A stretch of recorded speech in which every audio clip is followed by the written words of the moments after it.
suis Florence Galtier, substitut générale à la Cour d'appel de Toulouse. J'exerce la profession de magistrat. Magistrat, c'est un métier qui recoupe beaucoup de réalités différentes. Il y a notamment deux axes principaux et différents. Les magistrats du parquet d'une part, les magistrats du siège d'autre part. Je suis magistrat du parquet, mais j'ai été aussi magistrat du siège auparavant. La différence essentielle se situe au niveau de l'action. Le magistrat du parquet est celui qui prépare la procédure et la soutient à l'audience. Le magistrat du siège est celui qui juge et qui tranche par rapport à des faits qu'on lui a apportés et qu'on lui a démontrés. Mes fonctions sont assez diversifiées. Je m'occupe des mineurs, de l'entraide pénale internationale, je requiers à la cour d'assises. Ce sont des fonctions assez variées et diversifiées qui me conduisent à requérir régulièrement à l'audience, mais effectuer aussi un gros travail en amont de recherche et de rédaction.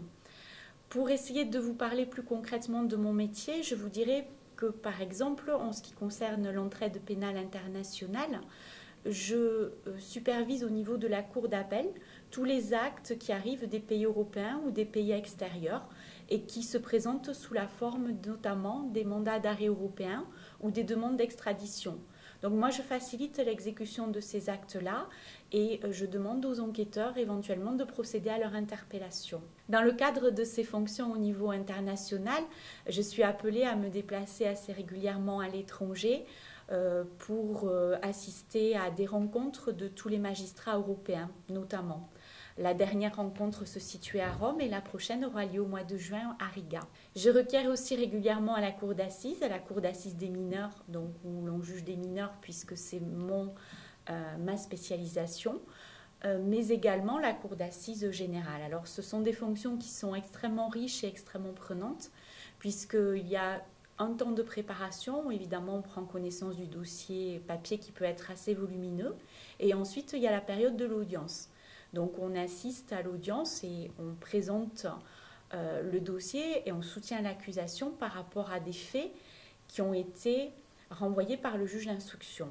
Cette activité-là est très riche et très dense parce qu'elle implique que pendant une période qui peut être de 1, 2 ou 3 jours, on va assister à une audience dans son intégralité, c'est-à-dire qu'on va rester sur un seul dossier pendant 2 ou 3 jours. Dans ce cadre-là, on va assister au défilé des témoins, des experts, aux interrogatoires des accusés, des victimes quand il y en a, et on va intervenir en qualité de magistrat du parquet à chaque stade du déroulement de cette audience. Je suis aussi magistrat en charge de la communication pour l'ensemble de la cour d'appel. C'est-à-dire que je m'occupe des relations avec les journalistes quels qu'ils soient, les journalistes locaux et les journalistes nationaux. Je suis donc titulaire d'un bac L et j'ai ensuite passé 4 ans au sein de la faculté de droit de Toulouse. J'ai préparé le concours de la magistrature pendant 1 an à Bordeaux. J'ai suivi l'Institut d'études judiciaires de Bordeaux. J'ai passé le concours que j'ai obtenu et je suis ensuite entrée à l'école de la magistrature pour une durée de 3 ans. À l'issue de cette période, j'ai occupé mon premier poste qui était substitut placé près la cour d'appel de Limoges.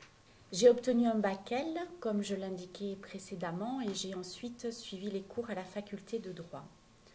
Pourquoi un bac L pour la faculté de droit alors que tous les types de bacs sont admis et qu'est-ce qui serait un avantage dans ce parcours-là, dans ce bac-là, par rapport à d'autres?